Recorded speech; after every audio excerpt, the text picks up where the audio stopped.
So it has come to this. My hand shakes erratically as the ballpoint pen documents a story I never in my wildest imagination thought I'd be sharing. A letter describing acts so heinous and gruesome, it'd make even the strongest stomach churn relentlessly in convulsive contractions of disgust. I can feel the bile rising in the back of my throat as the recollection unfolds, and with each trembling stroke of the pen, a recurring thought echoes. How did it come to this? Dear Mom, I just can't stand the guilt anymore. Not after Anna left us. I can't be around Vanessa after that. I don't trust myself with her. What if the urges overcome me? What if I one night find myself choking the life out of my own baby daughter? Tears strain the cheap printer paper. So many. There's just so many. I can't keep up with all of them. I suppose the details don't really matter in the end. It's the confession that's vital. It's the words that will damn me, not the names. I've lost count. 20, 30, all young and pretty and full of life. Necks so long and slender and fragile. Eyes sparkling with hopes and dreams. To witness all that vanish, to watch as the flickering light of life fade and disappear, to have the power to single-handedly remove someone from existence. Who can resist such temptations? I know I can't. The crib creaks discordantly as it rocks hypnotically back and forth. Thank heavens Vanessa is sleeping. I don't want her to see this. I don't want her to remember her father dangling from a rope. You will find evidence in my basement. Pictures, trophies, enough to identify my subjects. Enough to convict me in posthumous trial. Enough to offer some manner of peace and solace to the grieving masses. Almost at the end now. A strange calm overcomes me, facing the inevitability of everything. End of the line. And I know deep down it's the only way. Only way to be sure. I can see the harrowing rope swinging restlessly in my peripheral vision. A constant, sobering reminder of the nature of my letter. I love you, Mom. Please believe that. And please, I beg of you, take care of Vanessa. Raise her as your own. Forget about me. Forget I ever existed. Let her play with her uncle and aunts and cousins. Let her grow up and live a full life. Let her live. I guess that's it. That's all I need. I hold the tear-stained letter up to the light, a worried glance thrown towards the ever-creaking crib. Very good, my brother says, a disturbing grin manifested on his lips as he slowly removes the blade resting on my sleeping daughter's throat. Now sign it. Message to temporary employee. On behalf of the entire organization, we would like to thank you for filling in tonight. We do not doubt the offer arrived last minute, and we apologize for any inconvenience this may have caused you. Our usual night watchman had a family emergency, so you are doing us a huge service by being here tonight. On top of these expressions of gratitude, you will also be compensated 5 times the average hourly rate. The temporary employment agency has been informed of these unique circumstances. Hopefully they briefed you on the agreement ahead of time. At first glance, your duty for the night may appear simple, but we strongly urge you to stay vigilant. For the duration of your shift, you will remain at the post in the reception area. Your job is to ensure that no one enters after hours. The door you entered through is the only entrance into the compound. All employees are aware the night watchman is the only person permitted in the building past operating hours. You are unlikely to run into any trouble, but we operate under the belief it is better safe than sorry. Just remember to stay in the reception area during your shift. Thank you again for filling the position. We are confident in your success. P.S. The doors deeper into the facility are chained for your convenience. You are the only person in the facility, and the chains should not be unlocked for any reasons. No exceptions. I finished reading the letter for the second time and looked back at the key sitting on the desk. I hadn't noticed it when I first walked in because it was underneath the paper with my instructions. I hadn't tried to use it, but judging by the size, I was almost certain it fit the padlock keeping the doors and the postscript of the letter chained. With the paper still in my hand, I made my way to the doors. The majority of the reception area resembled a doctor's office, in both furnishings and sterility. There was even a stack of beat-up magazines on the coffee table in the middle of the sitting area. Saying the chain door stood out in the room, that was a bit of an understatement. They were thick metal pocket doors that, even when pulled together, appeared to have a lot of unseen surface area deep into the walls on either side. The tops and bottom of each were reinforced to the point where I was pretty sure a truck would have a hard time getting through. The handles of each door bolted and welded tight to the surfaces. A hefty metal chain snaked through both of the handles and held together by a substantial padlock. Both doors were covered in stickers reading some variation of, "Warning, door must remain closed at all times." More than a few written in different languages.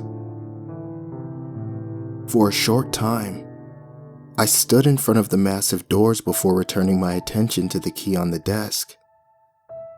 I tried in vain to piece together why someone would say there are no exceptions to keeping a door closed, but leave the key so easily accessible. Especially someone who didn't even require a proper background check before being hired for a single night. I threw my hands up, waving the white instruction paper as a sign of unconditional surrender. It wasn't like this job had been conventional from the start. Jobs I got from the temp company usually came with information about necessary skills or a description of duties ahead of time. This offer hadn't even listed the name of the company. I hadn't heard of Homa Dynamics before walking up to the strange hourglass logo on the front door. Before reading the instructions, the only thing I knew about the gig was that it was a night shift, the address, and the obscene amount of money they were paying. Unfortunately, the last piece of information was enough to ignore the red flags. I was falling behind on more than a few bills, and making 5 days worth of money in a single night. That would let me pull my head above water for the first time in a long while. Retreating back to the desk, I placed the key on top of the instructions, folded the paper, and slid it to the far side of the desk. There was a younger version of myself who wouldn't have hesitated to unlock the industrial doors and explore a secretive company's compound. But the decisions that version of me made was why I was in my 30s working temp jobs to attempt to make ends meet. So, I was happy to sit behind someone else's desk and be grateful I had been able to pay off my data plan last month. For the first few hours, keeping myself occupied was really the only difficult part of the job. Around 3 in the morning, I had gotten bored of social media, and my battery was starting to die. I had just started flipping through an ancient highlights magazine, and wondering why any kid would be hanging out in this waiting area. And that's when I heard something. At least, I had thought I heard something. A faint slam that could have been something falling off the shelf or a door closing somewhere on the other side of the chain doors. I looked up from a spot the difference photo comparison. I was embarrassingly struggling to find the final difference and looked towards the door, straining my ears to see if there was any follow-up to confirm I had heard something in the first place. A little while passed in complete silence. I closed the wrinkled kids magazine and made my way back to the coffee table in the waiting area. I was in front of the chain metal doors when there was another bang, either louder or closer than the last one, and unmistakably the sound of a door slamming. I stopped mid-stride and turned my head towards the chain doors. The hairs on my arm and neck at attention, and my mouth suddenly dry. In my mind, I reread the part of the instructions telling me I was the only person in the facility, and there was only one way into the building. Another extended period of total silence. But I wasn't able to shrug this one off. I could feel my heart beating in my chest, but I was feeling bold. I came to the decision that if I could get closer to the door, I might be able to hear better. If I didn't hear anything else, I could chalk it up to a door or two being blown closed by a breeze. I made my way towards the chain doors, being sure to walk as quietly as possible. Deep down, hoping if somebody was in the building, they hadn't realized I was here too. Standing below the doors, they looked more massive than my first impression. Again, standing quietly, trying to hear anything on the other side of the door. I closed my eyes in some attempt to focus more on my hearing.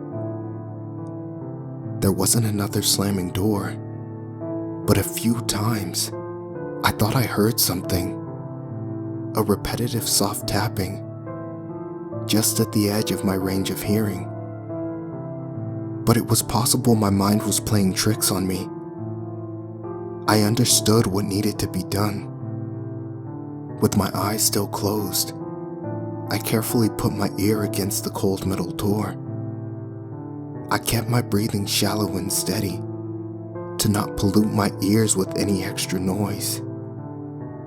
And I listened. I didn't hear anything right away, but as my ear adjusted, I could tell there was definitely something making noise beyond the doors. A chill washed down my back, and I realized it was closer to me than the slammed doors had been. The taps were constant in their production, but not in location, moving back and forth around the building, sometimes getting closer, and other times further away. Footsteps. I stifled a gasp when I came to the realization. I was certain they were footsteps, but there was something off about them. There were too many at any given time to be a single person, but they moved too uniform from place to place to be a group of people. A cold sweat came over me when I started wondering what combination of that information could mean. I knew I needed to get away from the door and let someone know, but my instructions hadn't left any contact information. Pushing gently away from the door, I wondered if there was maybe a phone number in the desk drawer. I was only halfway through the thought when a metallic clatter directly beside me shattered the silence. I opened my eyes and looked down at its origin. The children's activity book I'd completely forgotten about was tangled in the chains, causing them to make contact with the metal door. I clenched my teeth and hoped I hadn't been noticed. For a short silence, I was hopeful. But that hope quickly evaporated as I heard the footsteps. Far away at first, but getting closer fast. The continuous thud of far too many feet closing in directly on my location. Without breaking my eyeline on the door, I backed away from the approaching clatter, dropping the magazine that sold me out in the process. My back pressed against the exit when the thing first made contact with the chain door. Sudden heavy pounding erupted from the other side. A moment ago, the door seemed impenetrable, but now, I watched as it shuddered with each hit. Turning to the exit, I placed my hand on the knob, but it wouldn't turn in my hand. I looked down for some sort of latching mechanism, but there wasn't even a keyhole. The realization I had been locked in from the other side hit me in waves. With the slamming getting only more intense behind me, I desperately pushed on the door with my full body weight. For a few moments, I was lost completely in my goal of escape. I was flooded with so much fear. I hadn't even registered the assault on the chain door had halted. I was still trying to force the exit open when I heard a voice. "Excuse me? Is there someone out there that can help me?" The voice spoke in a calm, disjointed manner. It sounded like it was coming at me from all directions. I abruptly stopped pounding on the exit and felt my shoulders relax. Without really thinking of why, I turned back towards the warning-covered metal doors and stood silently. I was unable to answer the voice's questions. "Thank goodness you're there, friend. It's embarrassing to admit, but I fell asleep at my desk and they must have mistakenly locked me in here." I took a step towards the large doorway, still unable to speak to the voice.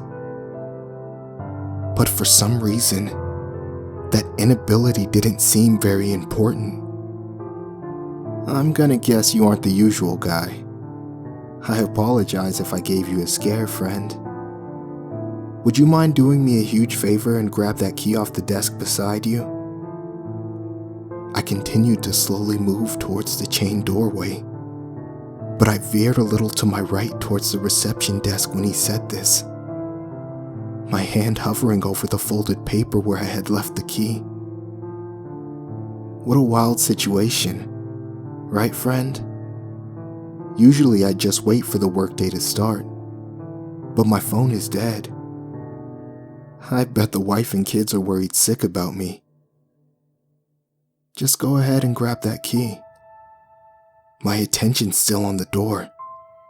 I grabbed the paper and dumped the key into my hand. "Friend, you're a lifesaver. You'll need to stick around after your shift. The guys aren't gonna believe me when I tell them. Just put the key in the lock and let me out." Moving briskly now, I clutched the key in my hand tight enough to draw blood. My other hand reached out for the lock before even getting to the doorway. I have no doubt I would have opened the door if I hadn't stumbled on the highlights magazine on the floor where I dropped it. The unexpected movement breaking me out of whatever hold the voice had on me.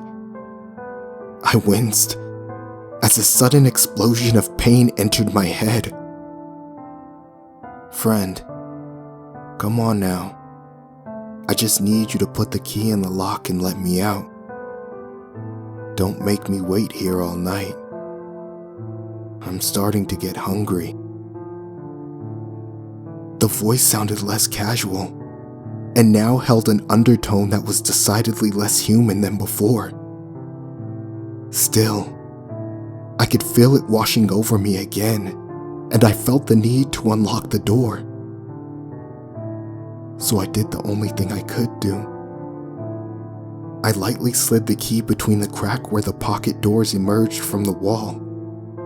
It was easily big enough for the thin key to slide through, but far too small for my hand to get it back. An immediate cacophony of pounds met the other side of the door where the key left my hand. The large metal slab shuddering against the attack. I retreated once again to the exit on the other side of the room, but I didn't try to get through this time. It was clear that my only chance of safety was the chain doors. For hours, the thing behind the chain doors, it alternated between besieging the door with its might and silences while it recovered its strength. Each renewed assault seemed like it would be the last. The metal doors shook against its attacks, but they never gave out. After a particularly long silence, I assumed the thing was prepared for the final charge. Instead, the exit door it was pushed tightly against gave way, and I fell backwards into the early morning light. I blinked in surprise, looking up at a confused man wearing a lab coat. I recognized the familiar hourglass logo embroidered over the name tag that read, Dr. Brown. "Jesus, are you still?" Dr. Brown started to say, but caught himself before he finished. "I mean, you must be the temporary night watchman. Nice to meet you." Maybe I should have pressed him for answers or even gotten up and punched him. But in that moment, I just continued to lay on the ground in disbelief. "Well, looks like great work tonight," Dr. Brown said insincerely, while craning his neck to look at the reception area. "Looks like the door is still locked. Do you mind heading back in for a coffee or tea?" I was on my feet before he finished the sentence and sped out of the parking lot as fast as possible. My last memory of the building was Dr. Brown in the rearview mirror on the phone. From his body language, he didn't seem happy, and it didn't look like he had any interest in going inside.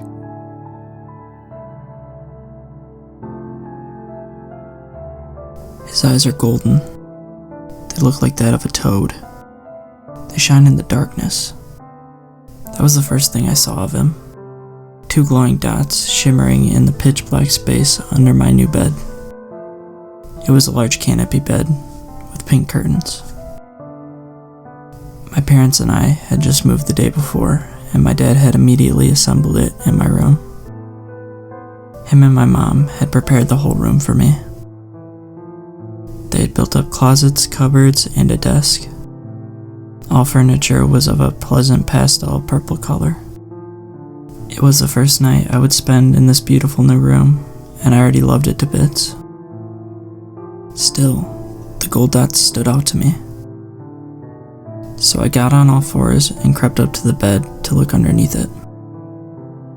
However, my eyes were only met by utter darkness, as if the only light able to reach the space underneath the bed was this odd golden shimmer. I frowned in confusion and reached out to poke one of the dots with my finger. It felt like jelly. "Ow!" I gasped and backed off. Quickly, I pulled my arm out from under the bed. When I had calmed down a bit, I looked around. I was all alone in my room. Pressing myself to the floor again, I stared into the blackness. "Hello," I stammered. "Hi," the same voice. It was deep and rugged, but not unpleasant. It sounded rather nice, actually. "Are those your eyes?" I whispered. "Yes." "Oh, sorry. I didn't mean to hurt you." "It's okay. You didn't know." I hummed quietly. "You have very pretty eyes, like a toad." The voice from under the bed chuckled. "Thank you. So, I'm Mel. Who are you?" I asked, extending my hand under the bed once again for a handshake. However, instead of fingers, something warm and furry wrapped around it. It felt almost as if it was like a dog's tail. It tickled my palm a bit, and I giggled. I'm your brother. Are not, I puffed. I don't have any brothers. No sisters either. Am too. Mom and Dad just never told you about me. Why not? The voice from under the bed sighed. Because they hate talking about me. So much so that they will get very angry if you ever mention me. After a short pause, he added, We don't want that to happen, do we? I shook my head. So, how much older than me are you? I'm not sure. A couple 100 years, maybe? I snorted. You're lying. You can't be that old. You'd be dead. And yet I'm here. But Mom and Dad aren't even that old, I argued. How can you be their son if you're older than them? It's complicated. I could explain, but not in the mood for some long-winded story. I puffed my cheeks. Fine. So what's your name? My name? I'm afraid I don't have one. You can give me one, though, if you'd like, my brother replied. I'll call you Jasper, then. I like that name, I said. A low chuckle came in response. I think I do, too. The next day, I didn't mention Jasper to my parents. Or any other day, for that matter. At first, it was because I didn't want them to get angry. However, my interactions with my older brother soon became a thing of such intimacy that I didn't even want to tell them about it at all. I would talk to him about everything, even about secrets I didn't even want to share with my mom or dad. Jasper was very understanding, always good for some advice. We became incredibly close, incredibly quickly, and soon enough, I felt like he was my only friend I actually needed. I knew he felt the same way. He would tell me how much he loved me all the time, and how much he missed me when I was at school. But my brother wasn't exactly easy care. I always had to feed him. It was difficult at first, but at least he wasn't picky. I would sneak all sorts of foods and snacks from the kitchen upstairs into my room for him. And he would eat so much. He barely ever stopped. My parents would sometimes allow me to take my meals upstairs with me, under the guise of me wanting to do homework while I ate. But after a while, they grew really tired of not having me around for dinner or lunch, so they forbade me from doing it. Jasper wasn't happy with the small portions and tiny snacks I was still able to steal for him. After the third time, I only brought him an apple. He really began to complain. Can't you get me anything more meaty? This won't do. I'm so hungry, he moaned. I'm sorry, I said truthfully. Why don't Mom and Dad ever feed you? Don't they know you need to eat? Jasper didn't respond. A short pause ensued, neither of us saying a word. I felt terrible. Suddenly he spoke up again. His voice was low and foreboding. Could you do something for me, Mel? Could you leave the window open tonight? I nodded hesitantly. Why though? No answer. Still that night, I did as he told me. I figured maybe he simply wanted some fresh air. I didn't want to upset him either. After the food I had brought him had been so disappointing. I loved my brother after all. That night, Jasper told me a goodnight story before I fell asleep. The morning after that, he was gone. I noticed when I woke up and greeted him, he wasn't answering to me. I figured he just wasn't up yet. It was Sunday, so I didn't have to go to school or anything. My parents seemed to still be asleep, so I quickly ran down into the kitchen to grab a couple slices of bread. Took them upstairs and slid them under the bed for Jasper. Instead of him immediately gobbling them down, though, they remained untouched. "Jasper," I uttered. "Wake up. I got you something to eat." Everything was silent. I started letting my hand travel around in the darkness, but was unable to find anything. That's when it finally sank in, that he wasn't there. I never stopped waiting for Jasper to return. Every morning, I checked under my bed, clinging on to the sliver of hope of seeing his two glowing eyes again. I would leave the window open every night, even if the cold air seeping in through them would make me shiver. Days of waiting turned into weeks. Weeks into months, and months into years, and eventually, I must have been around 13. I gave up.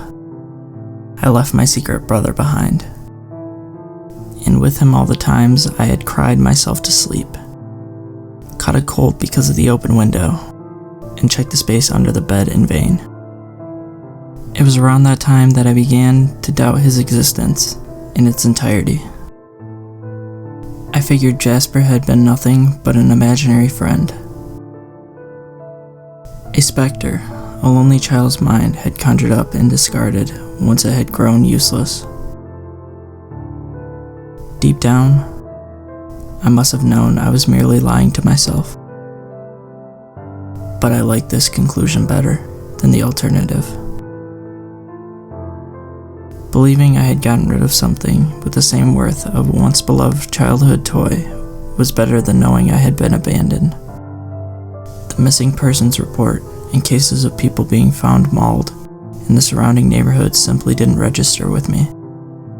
I didn't suspect a thing when my parents suddenly started getting reluctant to let me leave the house on my own. Curfews were placed on our small town. Police, men and women patrolling the area after dark became a common sight. I think I understood somewhere in the back of my mind that these abductions and violent attacks had reached our own neighborhood. But as I said it simply didn't register. That only changed when I was 16. I would always catch a ride with a friend of mine who went to the same high school as me. Her name was Ruth, and she was kind enough to drive by my family's place every morning to pick me up. The last time I saw her was early on a chilly day in the fall. Thick fog was rolling through the streets, covering our town with its gray, damp veil. When Ruth arrived outside, I was already standing on the porch waiting for her.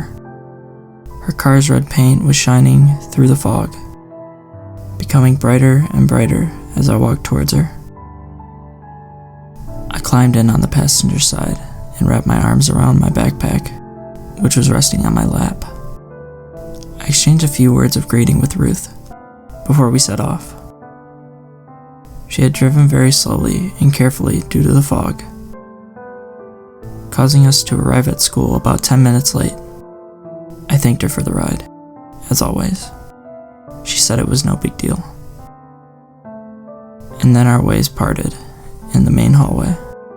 That was the last time I saw Ruth. That day, the final classes were interrupted by an alarm ringing. Our teacher turning pale and telling us to hide under our desks while she went to turn off the lights, lock the doors and windows. At first, we all thought it was just another drill, seeing as we had those a lot. But as our teacher told us in a quiet voice to remain silent, and quickly counted us to take attendance, the suspicion of something being different this time began to increase. After about 40 minutes of hiding like this, we were finally released as our teacher unlocked the door for us.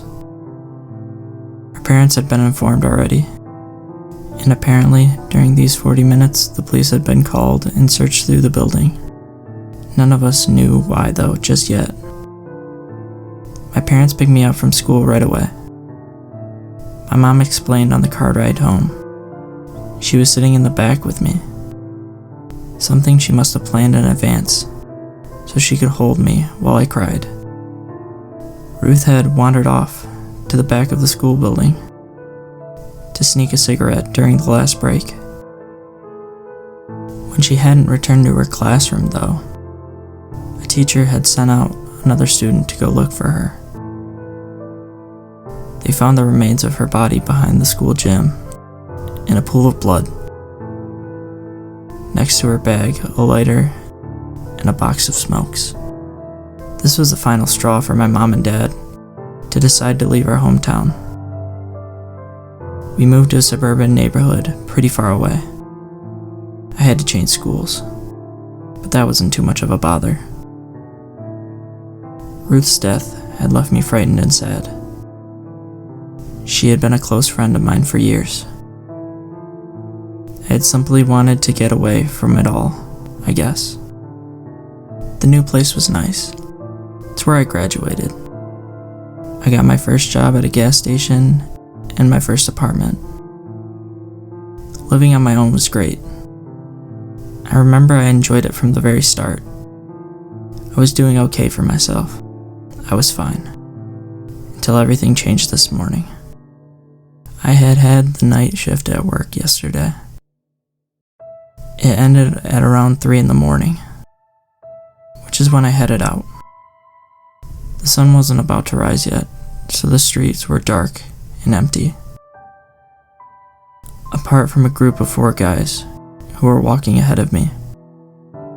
They looked pretty young, and all of them were wearing those jackets you'd see on members of high school sports teams.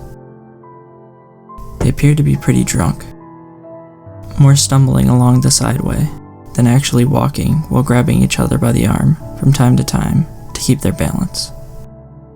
To be honest, I thought it looked a little funny, even though I felt bad for them. They seemed to be pretty out of it.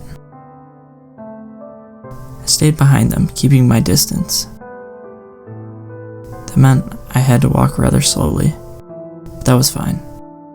I only had to get back to my car after all. I would always pull up next to the entrance of the city's park.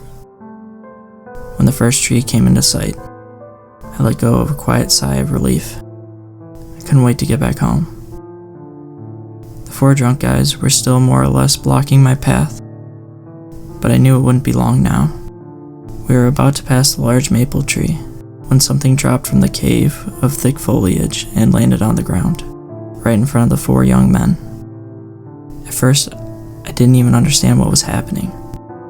It was the boys' screams that tore me out of my trance. My eyes fell onto the creature that had been hiding in the maple tree. It was enormous, but with the way it pressed itself to the ground, it took me a moment to notice its full size. It was almost gliding across the street as it stalked towards the 4 youths. Its head lowered menacingly. Its black fur was gleaming in the faint light of the street lamps shining down at it from above, and its long, thin tail was whipping the ground behind it. Its mouth opened to reveal too many rows of jagged, sharp teeth, the shape of which reminded me of broken glass. It let out a low, rumbling growl, finally prompting a vocal response from the 4 guys and me. They let out screams of terror, but as my voice rose to join theirs, the shriek died down in my throat. It had been in that very moment that I saw its eyes. They glaringly stood out from the rest of the bestial black body. 2 glowing, warm, golden orbs, like the eyes of a toad. I stared at him, and Jasper stared back. He slowly proceeded towards me, but there was no menace in his gait anymore. The 4 young men stumbled apart, almost like they were making way for him, only to run off. Jasper raised to his full height. He was towering above me. If it hadn't been for his demonstration a few moments prior, I wouldn't have ever believed him to fit under my bed. Maybe he had grown since the last time I'd seen him. I felt tears form in my eyes. "It's you," I uttered, my voice barely above a whisper. He didn't say a thing. It was then that I admitted to realizing what I had probably known all along. The day I had released my brother from my room, I had unleashed his hunger onto innocent people. I wondered for how long I had been carrying this feeling around in the back of my head. "Please," I began quietly, trying to keep my voice from breaking. But Jasper interrupted me. His mouth didn't open when he began to speak, but I could hear him in my head. "I'll be back for you soon." With that, he suddenly turned and dashed off into the darkness of the park, leaving me by myself as he disappeared between the trees. I was alone again, standing underneath the flickering streetlight. I wiped the tears from my eyes and slowly, with shaking steps, made my way over to my car. I drove home in complete silence, not even listening to the radio. I stayed up until daybreak. Sleep wasn't an option, now that it's night again. I admit I am very tired. I slept the day at my parents' place. I love my mother and father with all my heart, and this might be my last chance of seeing them, talking to them, tell them as much. I don't think they noticed anything off about the way that I was acting. I've always been good at hiding my fear and sadness. I'm not sure what Jasper will do when we meet again. I'm of course well aware that he might eat me. I don't really think he will. At least I hope not. Then again, I know he might not be the same as all those years ago. I want to try and convince him to stop these attacks. Maybe I could get him to move into the woods or something, so he'll feed on animals. But to be honest, most of all, I want to talk to him. If he won't be here for that, I guess I can still comfort myself with the knowledge of being able to properly feed him at least once. All this time, all I wanted to be was his little sister again, no matter how insane that wish might have been. Now that I know I'll see him again, I'm so incredibly happy. I know I shouldn't be. I know anyone that reads this will think that I'm mental, but I can't help it. I'm so happy I could die. I mean it.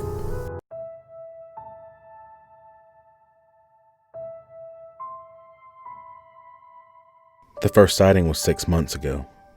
2 kids went missing off of a popular walking path in the Smoky Mountains. A search party of 60 people went out in search of the children. Only 23 returned, all with the same strange and unbelievable story. A creature which reached the height of at least 40 feet, producing multiple sounds from its siren-shaped head.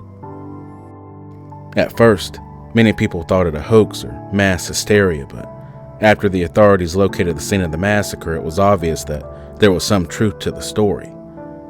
In the end, with no proof of any giant monster, it was chopped up to a mistaken identity, claiming it must have been a bear or other woodland predator. That is, before more started showing up. My story begins on the 8th of June. At this time, more sightings had been reported all over the world, but none was accompanied with any video proof, as all claimed that the wailing sound produced by the creature shattered all devices within the sound radius. This was obviously very curious and led most people to compare this Sirenhead to that of Bigfoot. The only difference was the occasional disappearance. I've never had the want or need to follow whatever craze or conspiracy that goes on each week on social media. Why should I? It'll all be forgotten within 7 days anyway. Plus, I had my father to give all my attention to. Taking care of someone with advanced Alzheimer's doesn't leave you with a lot of free time, especially free time to waste on something so ridiculous. Before this time, he had been in a nursing home, but due to his condition causing him to wander off the grounds, me and my brother were forced to take him in, especially considering we couldn't afford a home that could accommodate his condition. Me and my brother both decided to move into my grandmother's old house in the country to double team the task of making sure our father didn't find himself in the middle of a busy intersection. But the house being located on the edge of thick woods would soon become a much bigger problem. We had yet to experience his disappearing act, but the nurses at the nursing home alerted us to the signs, other than the fact that he was missing. There was one thing that he would always do before going on his adventures. He'd leave every article of clothing that he was wearing at the time at the entrance of the building, before escaping butt naked. My stomach dropped the day that I saw the front door wide open and a pile of clothes sitting in the threshold. I yelled for my brother and ran out the door to see no sign of my father. Considering I'd seen him 2 to 3 minutes prior to his disappearance and he was nowhere in sight, he had to have gone in the woods. I ran through the wood line into the shaded forest and turned to see my brother not far behind. We rushed, zigzagging through trees looking in all directions, but after what seemed to be hours, there was no sign of him. Just as we decided to turn back and call the authorities, we noticed a trail of blood. Obviously curious and fearing the worst, we followed the trail. It didn't take long to find the end, and what we saw will forever be burned into our retina. It was my father's body. Well, his body from the chest up. It was then I heard a strange sound coming from the clearing ahead. Something similar to an old-fashioned radio switching between stations. I followed the sounds to the one thing that I didn't expect. The creature that I'd heard so much about, but smaller. Maybe 3 feet tall and barely able to stand like that of a newborn baby deer. Its legs long and thin. It had rust-colored skin and the same unusually shaped head as mentioned. And it was eating the contents within the lower half of my father's body. I slowly picked up a large stick and tiptoed my way towards the creature. Just as I was about to swing, a twig snaps under my foot, causing the creature to turn and let out the most ear-piercing wail. I swing, knocking the monster to the ground unconscious, but not before its message was heard. Loud bipedal footprints shook the forest, followed by the cracking of trees. Knowing these creatures were no longer just a myth, I instantly yelled to my brother, "Run!" before picking up the youngling's body and hauling ass. We made it back to the house and instantly jumped into my brother's car, knowing this chase was far from over. Honestly, I don't know why I did it. Even with the atmosphere of things, my father, now dead even though he was gone a long time ago, I guess I just couldn't leave behind proof of something so incredible. But now we were being hunted. We made it 5 miles down the road and nothing but complete silence. No mention of our father's death or the murderous creature in the back seat. To break the silence, my brother switched on the radio, but unfortunately, how deep we were in the country, we had nothing but static.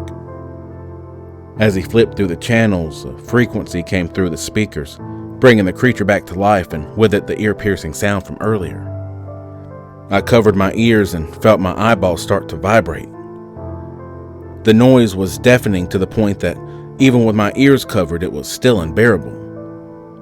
Unfortunately, as my brother drove, he didn't have the spare hands to cover his ears, and after a few seconds, I noticed they started to bleed, before his eyes exploded like blood and goo-filled balloons. The car drifted to the right as my brother's body leaned lifelessly against the driver window. The car drove itself down the embankment, barely avoiding the guardrail before turning into multiple flips, landing on the edge of the small creek which went under the bridge. I was thrown from the car, along with the creature landing side by side next to the water. The shrill sound continues from the creature's siren-shaped head, and I heard the familiar pounding of large footsteps. After seeing the trees in the distance start to part, I knew I had to silence this little creature, so I did the only thing I could think of. I maneuvered my hand through the wires on its neck and grabbed it by its throat, shoving it over the edge into the water. It thrashed around as its sounds broke through the surface of the water before turning into a gargle, and then nothing. All was quiet. No wailing from the creature in my grasp or stomps from its parent. That's when I turn and see it. Crouching at the edge of the bridge was the most terrifying sight I'd ever seen. It stared as I held its child's lifeless body under the water. I released its throat, ready to run as the 40-foot monstrosity lets out an ear-piercing scream before getting on its hands and knees, scrambling to reach me under the low bridge, barely able to fit. Its long arms reaching out for me, scraping the ground inches behind me. The infant creature's body floats to the bottom of the creek as I frantically make my way to the side of the bridge opposite from the monster now trying to get me. I make it up to the road where I miraculously find a car coming in my direction. I stand in the road and get their attention, jump in and yell at them to drive. I twist my head around just as the creature emerges from the underside of the bridge and lets out a sound that vibrates the windows of the car, and then we were gone. "What the fuck was that thing?" the driver asked. I could only answer with one word: Sirenhead. I know most of you won't believe this story because, like me at one time, this is just too insane to believe. 40-foot monsters with sirens for heads. But as I kneel, fishing the body out of the creek, I have all the proof I need to show you the truth. The truth that these creatures exist, and if you're smart, you'll stay as far away from the woods as humanly possible. Did I mess up? My wife's mad at me over hot dogs. So my wife and I had this big fight, and she's sleeping in a hotel with my toddler tonight. And the house is empty, and I'm a little drunk, and, I want to be better than my dad, I want to know if what I did was out of line. Obviously, I don't think I am, but I'm drunk and I'm on my own side here, so... Am I in the wrong here? I'm an employee of a famous hot dog brand. The jingle and the dancing wiener with the wink at the end. That one. With the COVID-19 crisis, work has been really slammed. So many of the guys have been out with the virus, or they're having to stay home with their kids or whatever. We've been getting all this overtime, and that was great for a little bit. But after 3 months of 12 and 16-hour days, sometimes 6 days a week, sometimes without a break, it wears you down. I've never been so tired in my life. I was at work and my wife was blowing up my phone. It was our kid's birthday party and she was wearing me out over the hot dogs. I lived with them all day at work and she wanted me to get some from the company store for the birthday party. And since I had been too tired, I had forgotten earlier in the week. I'm only human, She's making sure I get them. I get it, she's nervous. She wants to make sure we can feed all our guests and their kids and all that. I get it. But I was at work, I was exhausted, and she had been after me about these hot dogs all week. I'd been on shift since 4 a.m. and it was near the end. I was on the mixers that day, adding seasonings to the ground-up meat mixture and monitoring the water and corn syrup mix.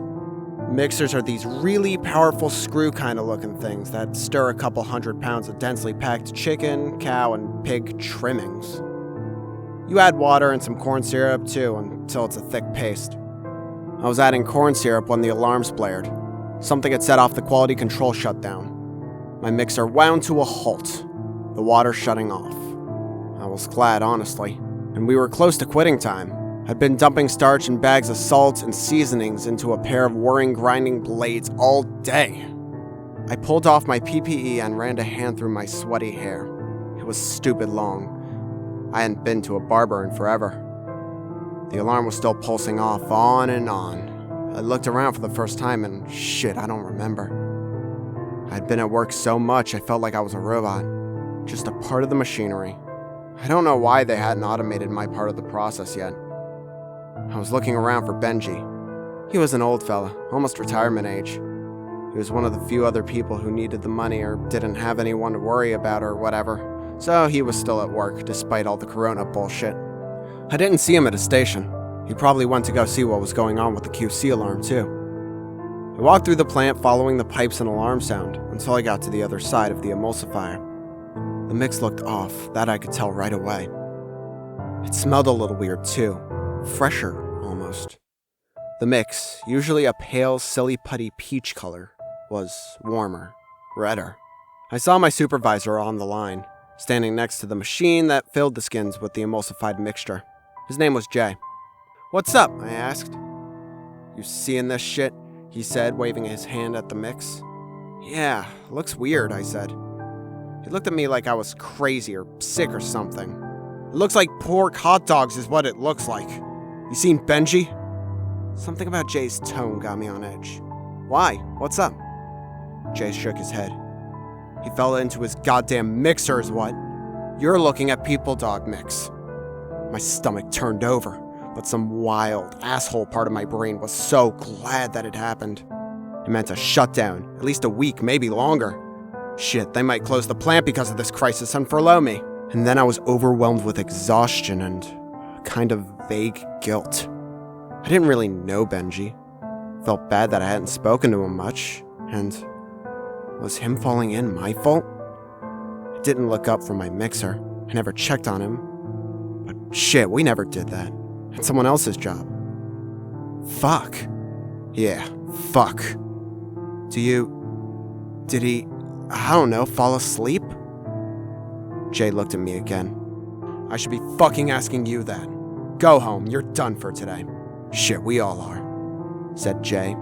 His work radio crackled and he answered. I didn't hear what the other person on the radio said. "Go home." Shit, the hot dogs.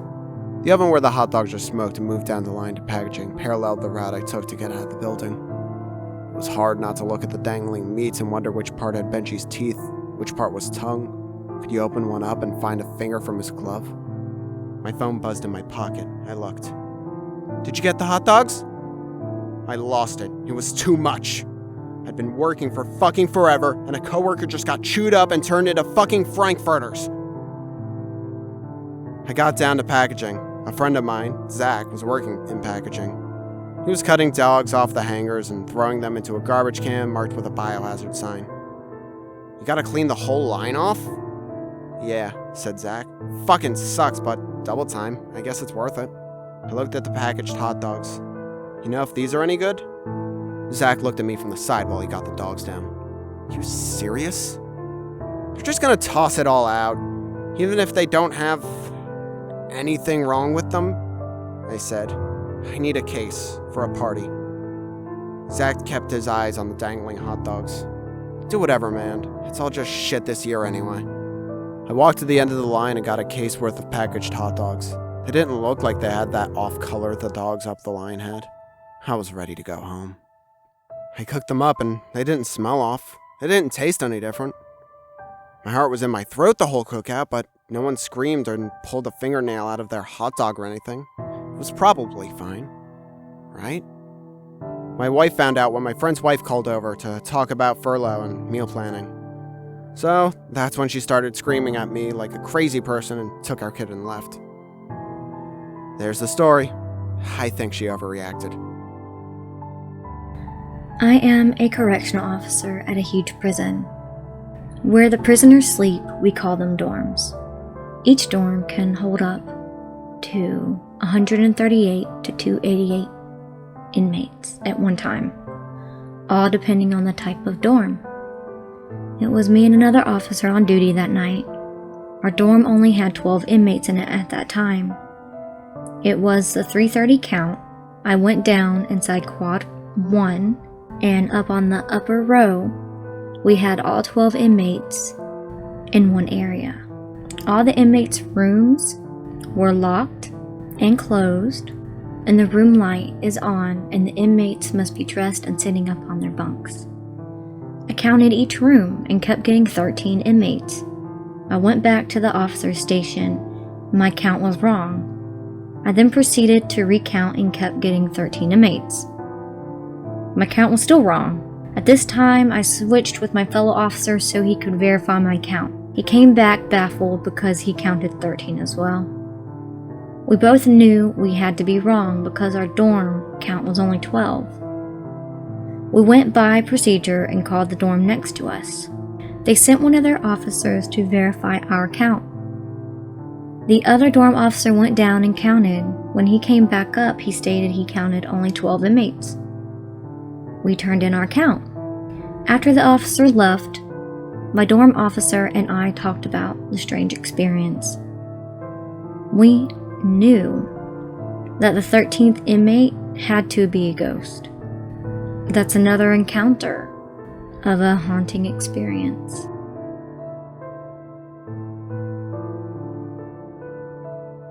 My grandma passed away 1 month ago. My grandma's neighbor called my mom and told her she kept seeing the light on the attic at my grandma's house.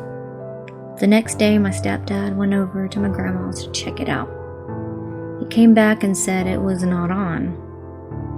Only 2 days later, the neighbor called my mom back and said the light was on again.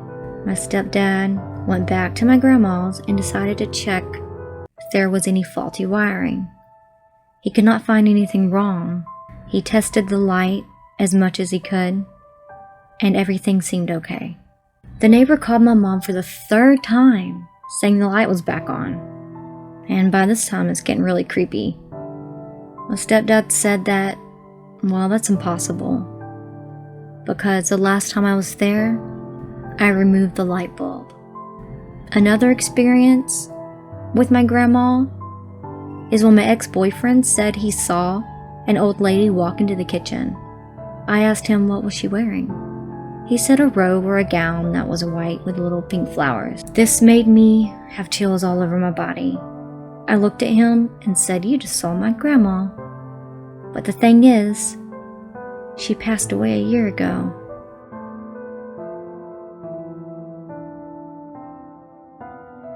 My son was 3 years old when the weird experiences started happening. We just bought a new house. One day, he was walking around the house and playing. I was watching a show in the living room.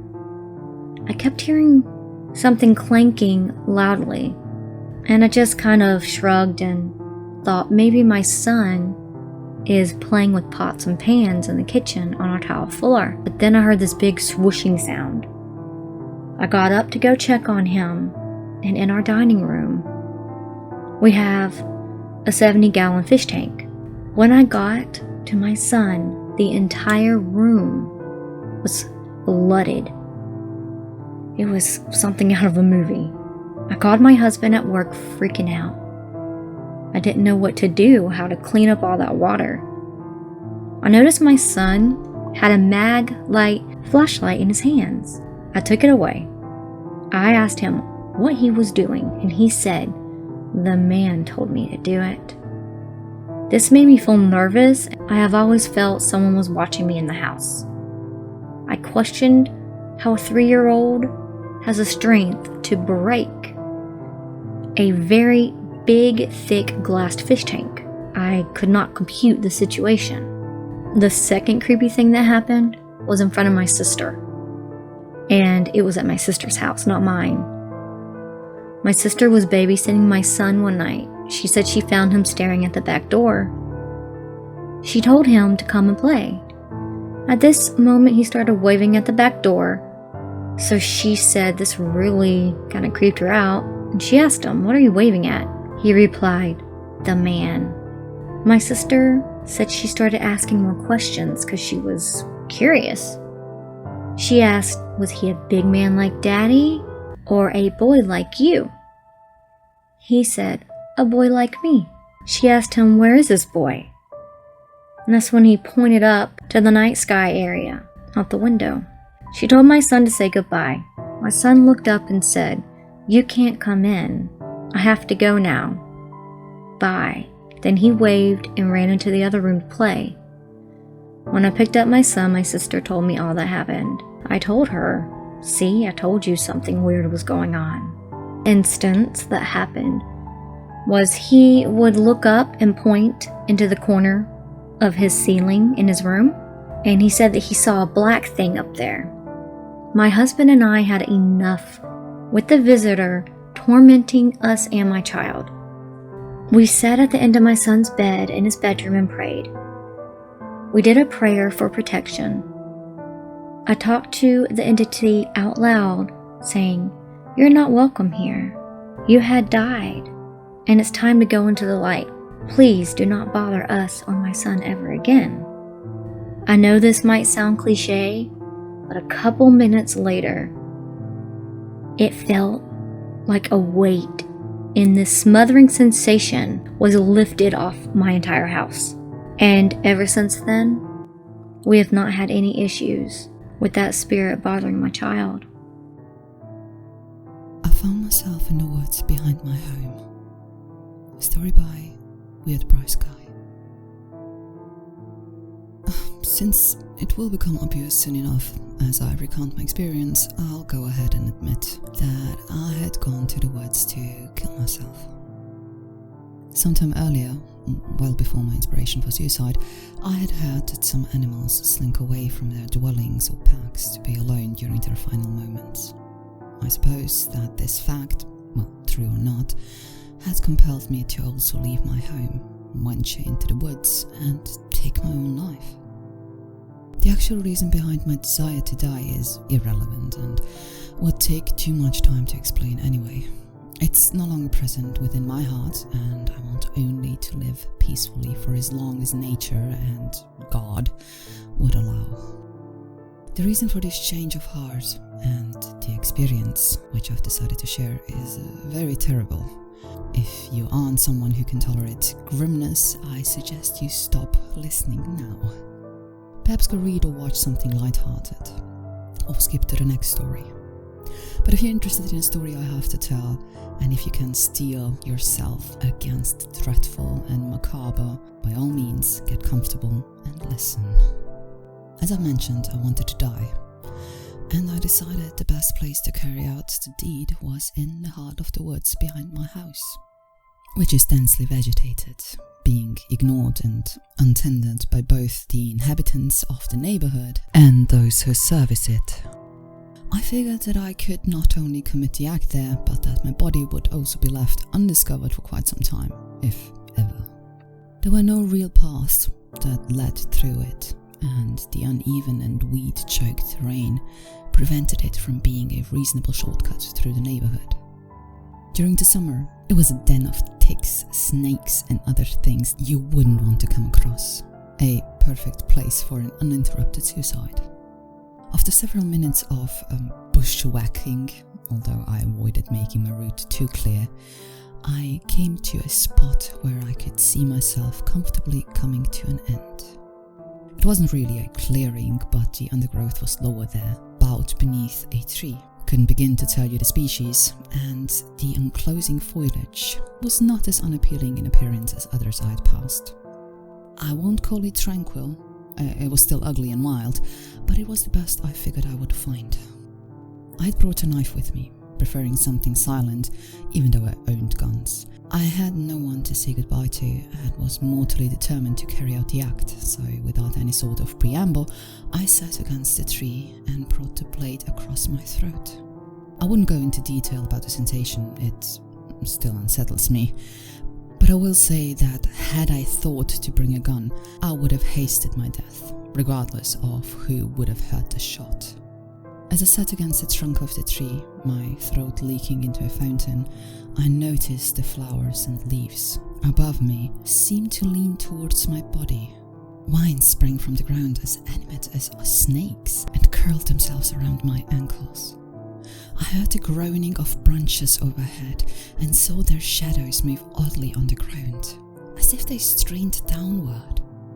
The sun was setting and the shadows were almost monstrous in appearance. Everything about me, everything natural, seemed intent on reaching me, on making contact with my body. But not just with my body, but with my blood. Petals scooped up to droplets and rivulets that rolled down my shirt, A fallen leaf, severed with intent, no doubt, gracefully fell from the tree and onto my head, was then windswept down to my neck and wrapped itself around my throat with apparent sentience, sealing the wound, drinking from it. I was the fountain for some sylvan thirst, and while I should have been terrified by the unnatural animation of plant life, something about it seemed more hospitable than parasitic.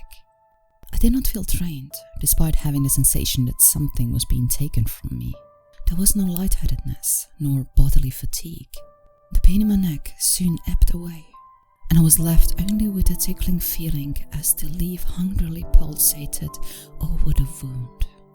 Turning to my right, I saw that the knife I had used was almost completely buried in the grass, and upon pulling it out, I saw that the blade was cleaned of the blood which had coated it just moments before. The blades of grass that had touched it rocked back and forth, as if swaying drunkenly. Just when they actively started to become too eerie to handle, and actual fear threatened to break the odd tranquility, the various appendages of nature receded, and I was again left untouched. I rose and looked around, but saw nothing which would have given any indication that nature had assumed an almost predatory state.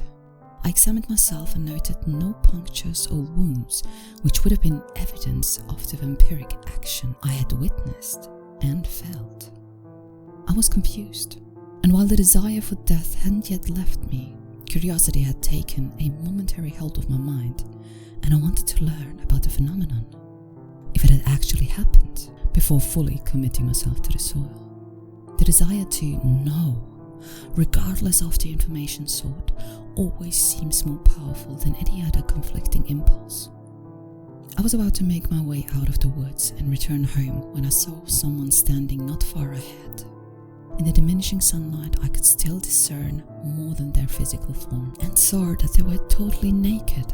But the experience of just moments before, the dying light, and any other effects on my mind and perception rendered me incapable of seeing, or maybe accepting, their face.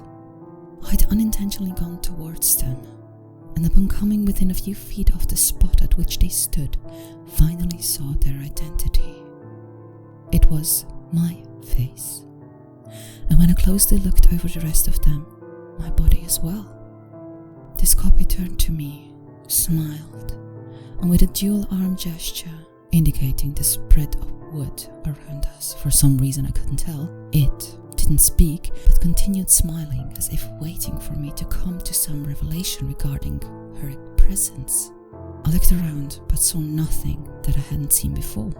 Then the copy pointed to me, and then to itself, as if to confirm that it was indeed a simulacrum. I opened my mouth to ask a question, but when trying to project my voice, I felt a sensation comparable to a hiccup or soft burp, and no sound exited my throat. I tried again, with no greater success.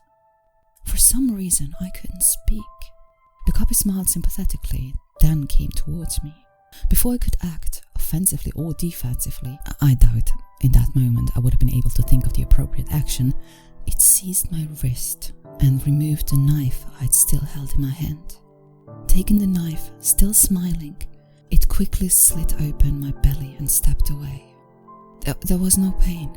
There was not even blood.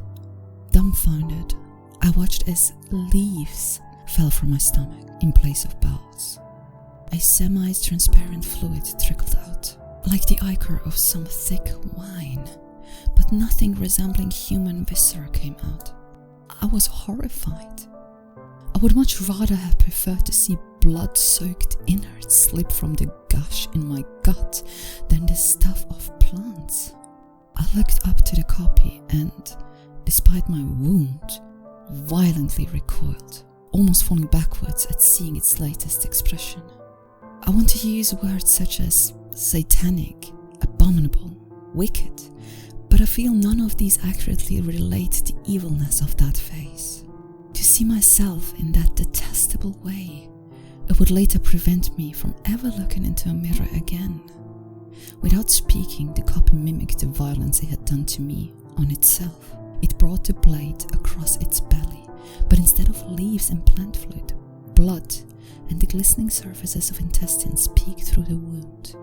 It let them burst outward for a moment, as if to let me really see and accept its body's contents, then put its hand to the wound.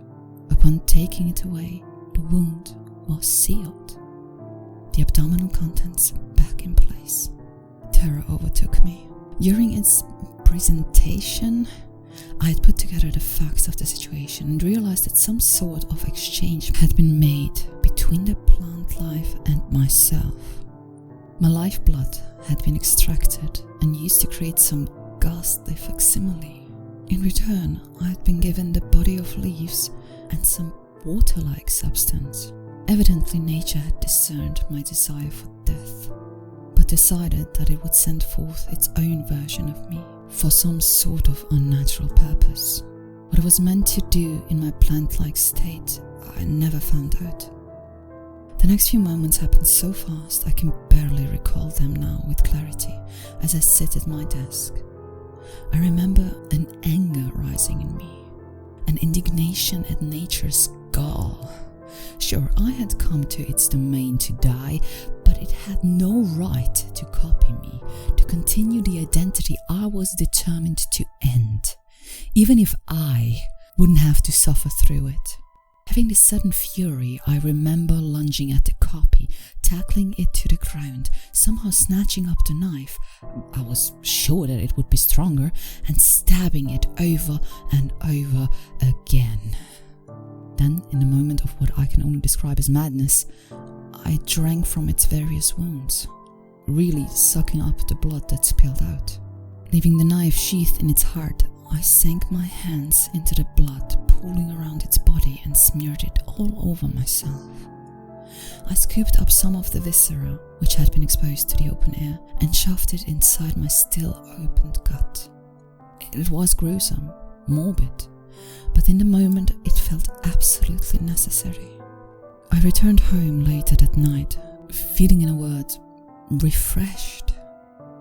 And that was a week ago. I want to be prideful and say that I've beaten nature, that even at his most vulnerable, man can still triumph against the Earth's most invasive agents. But yesterday, while letting my dog out to do its business, I swear that I saw something lurking just behind the tree lines of the woods that border my house. Something that looked nude, stooped, and weak, but bearing the unmistakable figure of a human being. I think that sooner than later, I should make another trip into those woods and put an end to myself once and for all. It was around 2 in the morning, and I was on my way back from a long drop-off. Being a truck driver, I got pretty used to the dark and lonely roads. Doesn't mean I was always comfortable in those conditions. In fact, I always had some type of eerie feeling when it came to these long night drives. I seen an exit for a rest stop in 1 mile and decided to take it. I'm not one to usually take a break while driving, but I was feeling more tired than normal. I followed the signs for the rest stop until I was in the parking area, then I turned my truck off and sat back for a moment. It was snowing and pretty cold, so I knew I wasn't going to be taking any kind of power nap. After a few more minutes passed, I figured I'd just use the restroom and get some caffeine in me, so I hopped out of my truck and headed towards the men's room. In the distance, I could see a bench outside the little restroom building, but I don't think it was the bench that caught my eye. As I moved closer, I seen what appeared to be a person sitting on the bench. Once I moved past the person, I noticed they were bundled up in a winter jacket and beanie, with their face buried downward in the jacket. By the look and style of clothes, I assumed it was a man. It was odd, but my first thought was that it was a father waiting for his kid or something. So I continued on with my business and entered the men's room. I did what I needed to do, but I also realized nobody else was in there. Just me. So whoever that person is waiting on must be a girl. I finished up and left.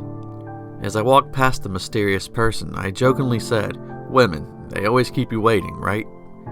I didn't get any type of response back. It definitely made me feel awkward, so I just headed back towards the parking lot. I got back to my truck and sat there for a little bit more. I swear, 15 more minutes went by and that person still hadn't moved. It was starting to bother me, so I got back out of my truck and headed towards the bench. I stood before the person, and this time I asked if everything was okay. Once again, complete silence. As I moved in closer, I stopped instantly at what I noticed. In the snow was red drips of blood. I could also see a lot more blood had soaked into the person's jacket. My heart was starting to pound, and I was definitely confused as to how I didn't notice this on my first trip.